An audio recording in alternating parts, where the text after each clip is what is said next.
Greetings, ladies and gentlemen. It's Rockman Flock coming at you with a weekly comic book roundup. Well, usually weekly. Anyway, this will be the last video for the week. Last roundup video of the week. And we're going to be going through movie tie-in books and a book from Marvel's Distinguished Competition. So, we're going to start things off with a book that's actually a couple weeks old. If you couldn't pick it up then. Star Wars Age of Rebellion. Darth Vader. We all know who Darth Vader is. So, we begin on the planet Namzor, the Mid-Rim.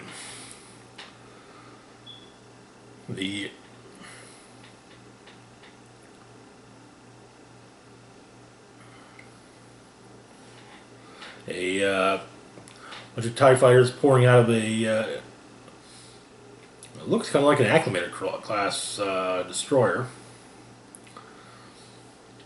But turns out they can't be bombed. It turns out that the rebellion are bunkered directly over the first of coaxium. And if they bomb or even strafe them, it'll blow up the coaxium. However, one of the fighters are called back, but one does not heed the call. Vader. This is apparently in the early days of the Empire. Looking at the looking at the fighters, they're not TIE fighters, so might not actually be rebels either. And so, the sector governor contacts the Emperor and complains, and the Emperor, explains to Vader that, generally speaking, in the Emperor's absence, none outrank Vader. However, the governor is not a bureaucrat. Vader's not a bureaucrat. The governor is.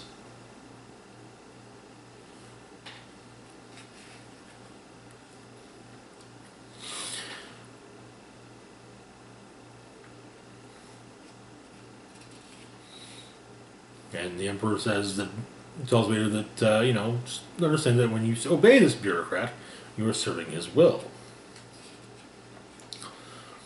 And so we get a brief flash to, young Anakin cleaning floors in Watto's shop when he was placed on the Jedi Council, but not awarded the rank of Master. When he last saw Obi-Wan, and shortly after becoming Vader and getting attacked with Force lightning by the Emperor.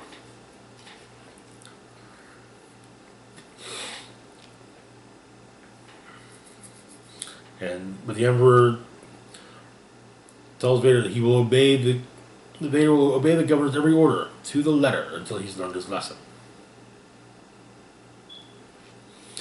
So first we get the planet Oncantarium, Mid-Rim.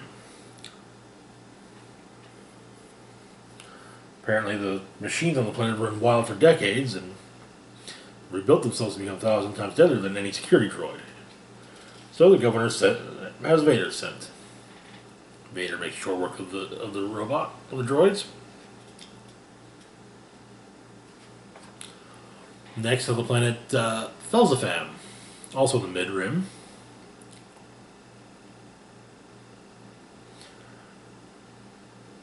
The troops are withdrawn except for Vader, who takes the planet.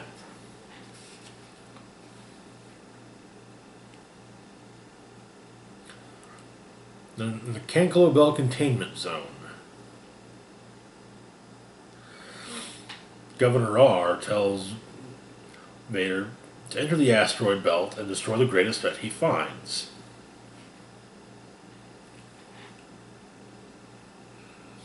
There's a giant space creature out there.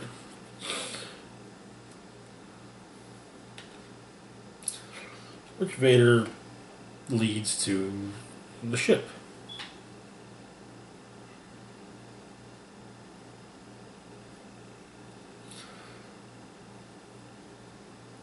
And it turns out that Vader did exactly as he was told. He took out the greatest threat, the governor.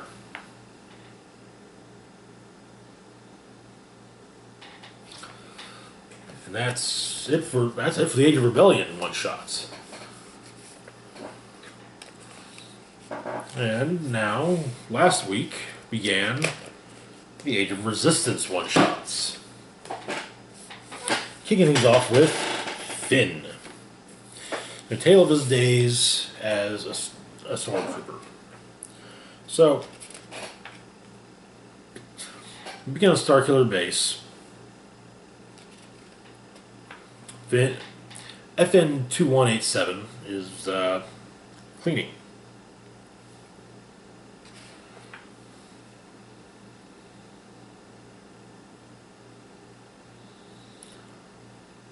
Captain Phasma,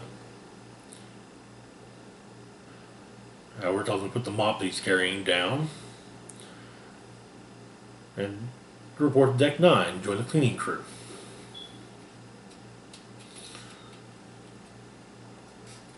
The other trooper he's with is FN 3761.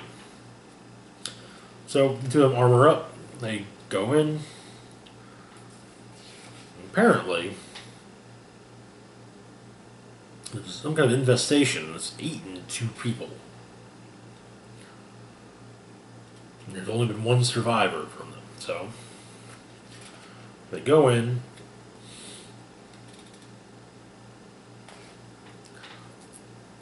And they go after the flying creatures and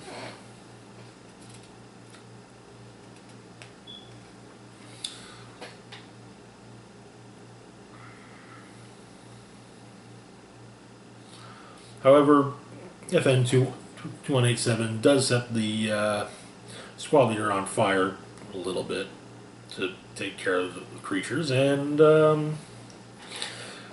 but the squad leader tells 2187 to stay there and takes care of the disposal.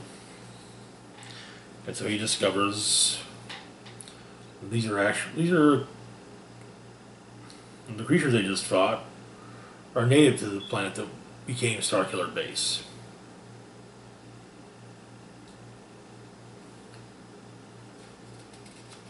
And so he comes up. He speaks to the captain some more, who makes him garbage escort. 3 weeks later, at the garbage room of Mar,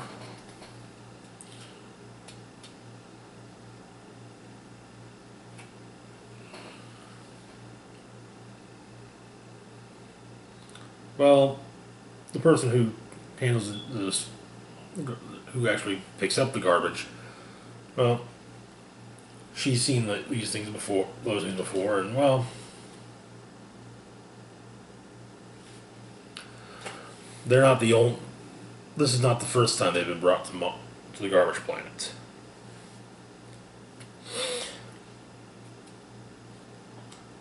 And so, she mentions to Finn that, well, that's FN 2187, that maybe a little rebellion is good for him. So, it's not a terrible story. It's kind of interesting. It is kind of neat seeing a story with him as a stormtrooper as opposed to the hero of the Resistance, but there's not a lot to do there because Finn was unconscious from the end of Force Awakens until a goodly portion of the way into, a little ways into Last Jedi. So yeah, you can't have between movie adventures with him because he was, like I said, unconscious. Anyway, moving on to Age of Resistance, Captain Phasma. Alrighty. So, we begin in the unknown regions on the iron planet Demir. Trooper KM8713 is making her way through. And narrating, she has no name. She is KM8713.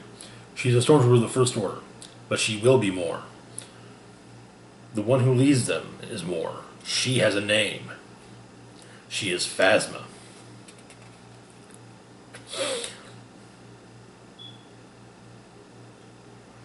And so,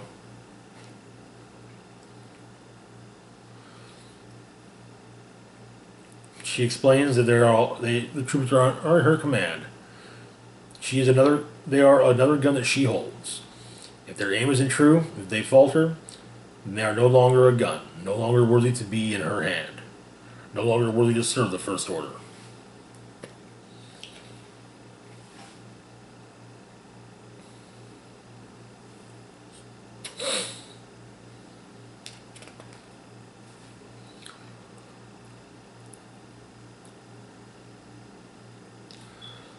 However, during the attack, one of the troopers is injured, and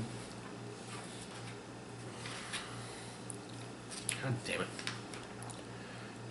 KM8713 basically tries to keep him, carry him with them, but that is against Phasma's orders. And an enemy soldier pops up, and KM takes her out, but not before he drops the thermal detonator. So Phasma grabs the wounded soldier, the wounded stormtrooper, and throws him on top of the thermal detonator.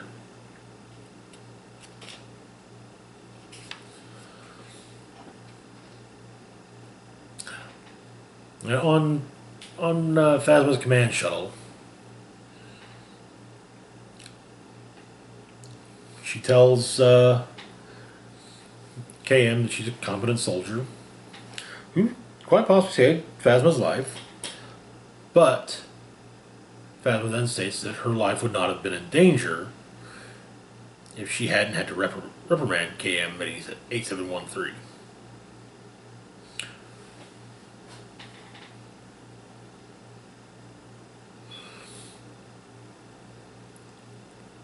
And KM explains that, that's how she helping other troopers, how she interpreted what Phasma taught her.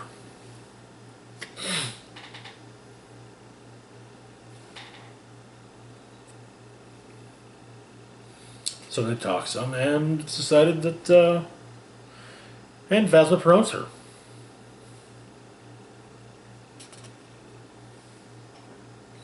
So the next day, it's decided they will seize control of the Demirian stronghold.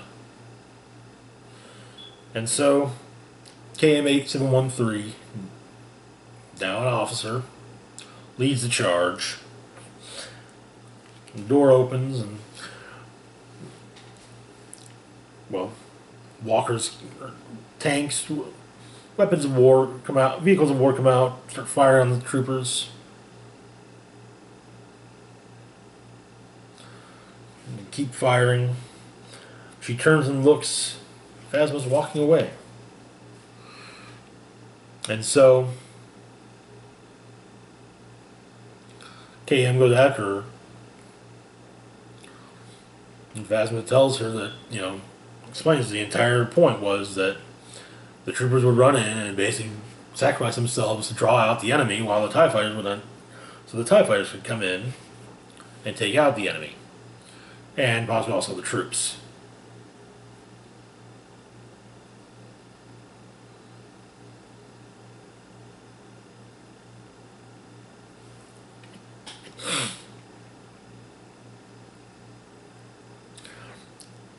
KM takes a shot at Phasma because she's enraged at this.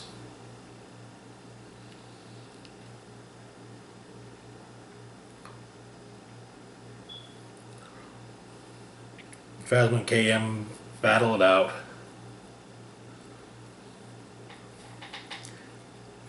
And of course, Phasma wins. And Cam is just another nameless fallen gun.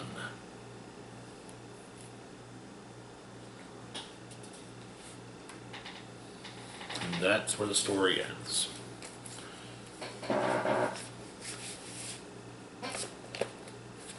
And now I'm going to our final comic of the week, Deceased #3. I love that they're doing these variant covers based on horror movie posters. Obviously, this is from The Nun. So, where we left off,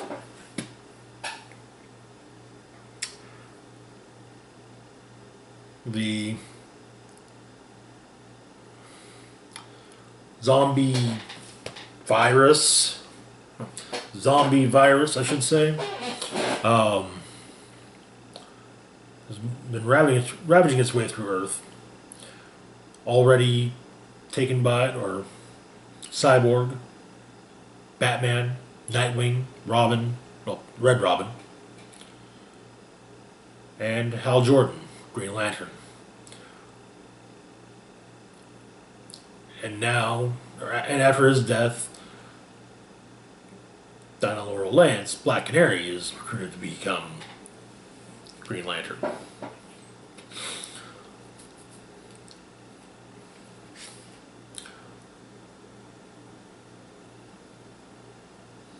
So we begin at way outside in the cave, with Alfred saying goodbye and apologizing for being unable to save the boys before getting on bat plane and flying off, and utilizing the plane's weapons as well on the infected. Harley is running from the Joker, however, and decides, you know what, the hell with it. She's done. She's no more running. And so she shoots him in the stomach with a shotgun. And declares that to have been the most cathartic thing ever. But she's ambushed by zombie birds of prey.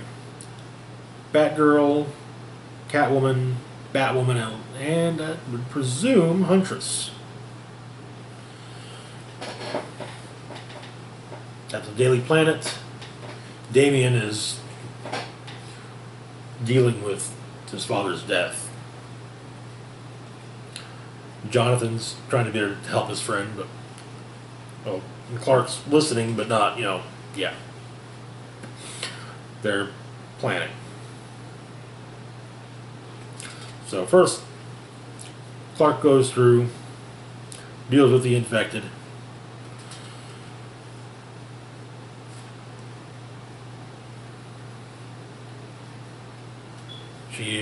And the narration explains that the hardest part of dealing with the infected was disassociating. The infected couldn't be people. They couldn't be colleagues. They couldn't be beloved friends. Familiar faces had to be shut out.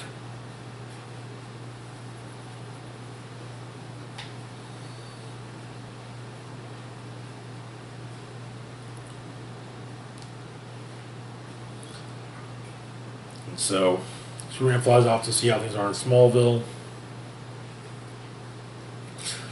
But before we get there, we have a brief little interlude in Atlantis. Mira's working with Garth on his powers, and, well, he's having trouble with them. But the water's getting dark. It's not the sunlight, though. It's blood. Aquaman is infected and attacking, and wading through. And the infected blood gets Tempest, who in turn is now infected as well. And everyone goes after Mira, who, though it looks like she uses her powers and wipes them all out at once, flies off. On his way to Smallville, Superman does what he can to help people he comes across. Clayface, including Black Lightning, who's facing off against an infected Clayface.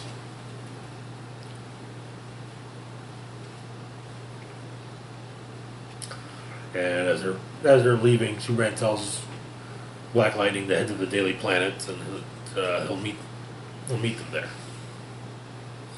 So he arrives in Smallville. Ma Kent is outside the barn. Pa's inside.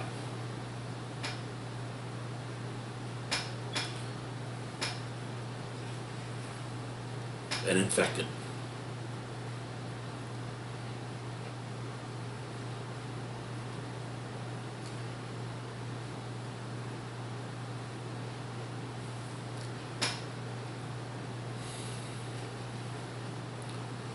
And Superman, yeah.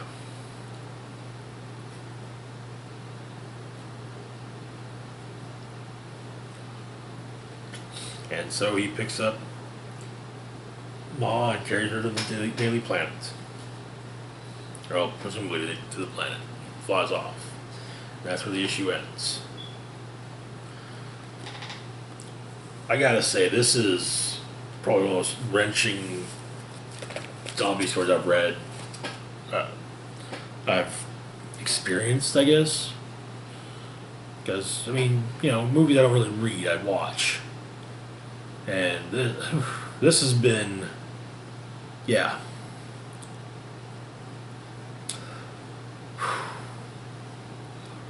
Anywho, as always, feel free to like, share, and subscribe. Feel free to leave comments in the comment section below. Links to my Facebook, Twitter, Patreon, and PayPal are in the description box down below. Hit the bell icon to be notified when I put new content. And this is Rock and Roll Spock signing off, saying live long and rock hard.